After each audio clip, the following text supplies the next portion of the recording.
भी चुनौती देता हूं, जिसका मैं साथ छोड़ता हूं उसका कहीं अता पता नहीं रहता है। ए पुलिस वालों, ए पुलिस पुलिस ए पुलिस कहकर आया हूं 6 महीने तक कोई ट्रांसफर पोस्टिंग नहीं होगी जिले में। जो है वो यही रहेगा। अरे नए हो पत्रकार यार, बहुत सीनियर नहीं हो तुम। अपना परिचय दे दो, सब जान जाए आपको, जाने कौन सा ये एनबी है। साथियों नमस्कार, मैं हूं नितिन कुमार और आप देख रहे हैं बहुजन भारत। उत्तर प्रदेश का चुनाव हो चुका है और कारण भी जिस तरीके से बयानबाजी यहां पर देखने को मिली समाजवादी पार्टी के राष्ट्रीय अध्यक्ष और उनके सहयोगी दलों के साथ, और सहयोगी लोग जो बीजेपी छोड़कर समाजवादी पार्टी जिन्होंने ज्वाइन किया था या फिर अन्य दलों के लोग जो समाजवादी के गठबंधन के साथ चुनाव लड़ रहे थे, बयान वीरों के बयान जिस तरीके से आ रहे थे, इतना अति उत्साह और ओवर कॉन्फिडेंस इन पर साफ झलक रहा था। कई ऐसे लोग भी थे, जैसे स्वामी प्रसाद मौर्य थे जो बीजेपी छोड़ के समाजवादी पार्टी ज्वाइन किया था। अति उत्साह भरा था उनके अंदर। आप कहते हो नारा दे रहे हैं 80 और 20 का, और मैं ये कहता हूं 80-20 नहीं, अब तो होगा 15 और 85 का। 85 तो हमारा है, 15 में भी बंटवारा है। पार्टी के राष्ट्रीय अध्यक्ष अखिलेश यादव जी से हाथ इसलिए मिलाया कि अखिलेश यादव जी नौजवान हैं, पढ़े लिखे हैं, नई ऊर्जा है।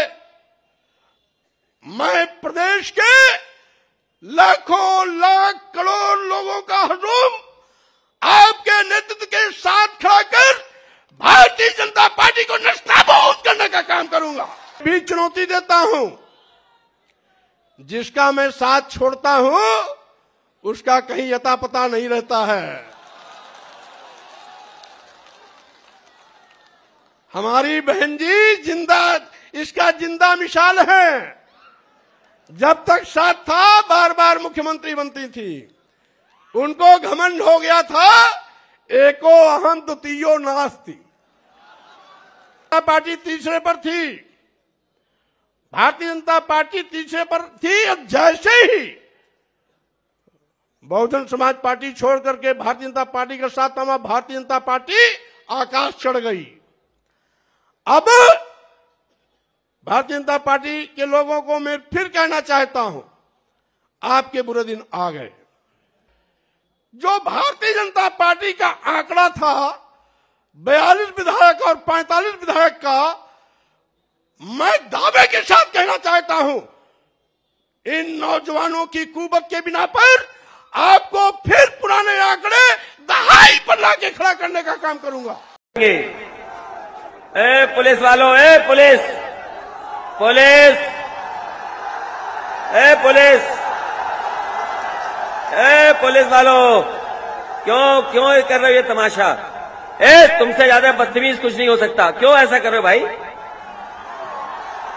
ये लगता है बीजेपी वाले करवा रहे हैं। फिर इसके बाद मुख्तार अंसारी के लड़के अब्बास अंसारी का वीडियो जिस तरीके से वायरल हुआ, उन्होंने साफ तौर पे जिस तरीके से भाषा का इस्तेमाल कर रहे थे कि सपा की सरकार आने दीजिए, उसके बाद हम देखते कहीं ना कहीं आप इस चीज़ को समझिए कि लोगों के अंदर ये चीज़ भी समझ रहे थे वो कि सपा की सरकार अगर आती है, समाजवादी पार्टी की सरकार आती है, तो कहीं ना कहीं अराजकता का माहौल यहाँ पर फैलेगा।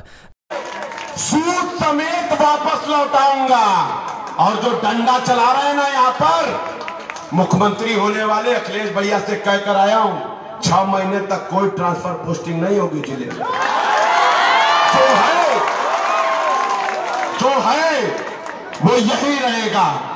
जिसके साथ जो किया पहले हिसाब किताब यहां देना पड़ेगा, फिर कहीं और। एक बात ये भी आप समझिए कि यहाँ जिस तरीके से ये बयानवीर अपने बयानों को मीडिया के माध्यम से दर्शा रहे थे और साफ संदेश दे रहे थे कि अगर सरकार आती है तो हम ये करेंगे, सरकार आती है तो हम वो करेंगे, और अति उत्साह की वजह से भी समाजवादी पार्टी सरकार नहीं बना। पार्टी के सहयोगी दल, महान दल के राष्ट्रीय अध्यक्ष केशव देव मौर्य भी कह रहे हैं कि अखिलेश यादव अपनी ओवर कॉन्फिडेंस की वजह से हारे हैं, गठबंधन हारा है। और उन्होंने ये भी कहा कि उनका उपयोग, यानी उनके कार्यकर्ताओं का उपयोग समाजवादी पार्टी राष्ट्रीय अध्यक्ष अखिलेश यादव नहीं कर पाए। उन्होंने ये भी बोला कि स्वामी प्रसाद मौर्य के आने की वजह से यहाँ पर नुकसान हुआ। सदन में दो नेताओं का अलग अलग ध्रुव पर खड़े होना, यानी एक नॉर्थ ध्रुव है और एक उत्तरी ध्रुव है, यानी दोनों में सामंजस्य नहीं बैठा पा रहे हैं। यानी केशव देव मौर्य हो जो महान दल के संस्थापक, या फिर स्वामी प्रसाद मौर्य जो बीजेपी से आए हैं, दोनों घड़े अलग अलग हैं। दोनों एक दूसरे पे आपस में बात कर रहे हैं। स्वामी प्रसाद कह रहे हैं कि ये वैसे ही महान है, महान दल है। तो आप समझिए कि अखिलेश यादव का जो गठबंधन है वो 24 में किस तरीके से कमाल कर पाएगा। लेकिन आपने ये चीज़ देखा कि किस तरीके से बयानवीरों ने समाजवादी पार्टी गठबंधन का बेड़ा गर्द किया, और अखिलेश यादव खुद प्रेस कॉन्फ्रेंस में किस तरीके से उन्होंने बात करी पत्रकारों से, वो भी एक सोचने का विषय है। मैं अभी भी कह रहा हूं, टारगेट हमारा फिक्स था, हमारा गठबंधन 300 के करीब पहुंच जाएगा।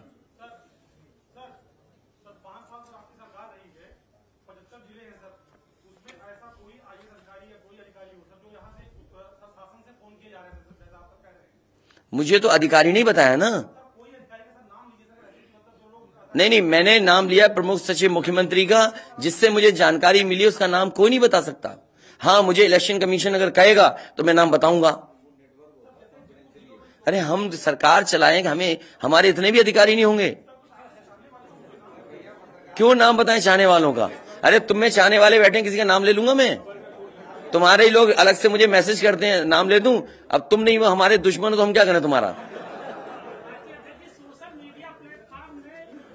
अरे बहुत सारे हैं जो हमें पर्सनल मैसेज भेजते हैं, तो क्यों नाम उनके ले दूं मैं? क्या चीज?